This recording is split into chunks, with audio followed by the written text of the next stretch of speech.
አይዋ ቢያንስ እንኳን ቡዜን ይዛ መታል። ቡዜ እንኳን ወንድሟ ነው ምንም ብትል እሺ ይሁን ያምርባታል። አንተ ዳኒ ማለት ነው ምን አገባክ ነው እና ለምትንሰፈሰፈው አውቀክ ቪዲዮን ለማጥፋት ፈልገክ ነው እንጂ ማለት ነው። ቡዜ እንኳን እሺ ቢያንስ ለስሙ እህት ነች። ያው ከዚህ በፊትም እህቱ ነኝ እያለች ብዙ ጊዜ ትንጨረጨራለችና ቢያንስ እሷ እንደዛ ካለች እሺ። አብርሃም ግን ዛሬም እንደተለመደው እኔ ጤነኛ ነኝ፣ በጣም ደህና ነኝ፣ ምንድነው ምን ፈልገሽ ነው ብለዋታል እንግዲህ አብርሃም እንግዲህ እንደምታዩት አብርሃም ሩትዬ ሜፋም ማለት ነው እኔ ቡዜን እንዴት ሲያዩት እንደነበረ አብርሃም ቡዜንም እንትን ሊላት አልቻለም። ልክ እንደ በፊቱ አይደለም። እንግዲህ የሆነ ነገር አለ እሱን እናውቃለን፣ ግን ለድራማው ድምቀት ነው እንጂ ሩትዬ ምንም አስደርጋው ምንም አስነክተው አይደለም።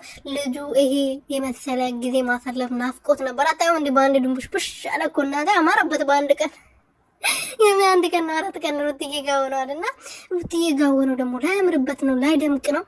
እናንተ አያችሁ አይደለ? የሆነ እንትኑ ራሱ ጥቅልቅልቅልቅ ይላል፣ አይን ያጠፋል ፊቱ ራሱ ማለት ነው። ሰላም ሰላም ቤተሰብ እንዴት ናችሁ? ደህና ናችሁ? እንዴት አመሻችሁ? እንዴት ቆያችሁ? እንዴት ዋላችሁልኝ? ደህና ናችሁ ወይ? እኔ በጣም ደህና ነኝ። ከእናንተ ናፍቆትና ሀሳብ በስተቀር በጣም ደህና ነኝ። እግዚአብሔር ይመስገን። እናንተ እያላችሁልኝ ምን ሆናለሁ? እና እንደምታየው እንግዲህ አብርሃም ዛሬ መጥቷል። በአብርሃም ቤት ነው የሩትዬ ቤት ውስጥ ለምን ቪዲዮ እንደማይለቀቅ እኔ አላውቅም። ብንነግራት አንሰማም ማለች ነች። ልጅ ምን እንደምናደርግ አናውቅም።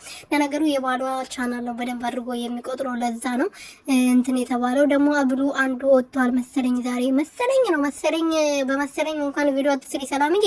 እና ምድላችሁ ፈልጌ ነው አብርሃም ዛሬኛው ከእህቱ ጋር እንትን ልግባባ አልቻለም። ምክንያቱም እህትዮ አትሆንም፣ እህት አይደለችም እቺ ጥቅም በየምታገኝበት ቦታ ላይ ብቻ ነው እንትን የምትለው። እንደ ሄርሜላሽ እኮ ታማለች፣ ልጇ እኮ ወርዶባታል ተብለዋል። ያው እርግጠኛ ሆነ ባይናገሩም ኦዲሽ ምን መጥቶሻል ምናምን የሚሉበት እኮ ቀጣይ ቪዲዮ መስራት ፈልገው ነው። ሄደሽ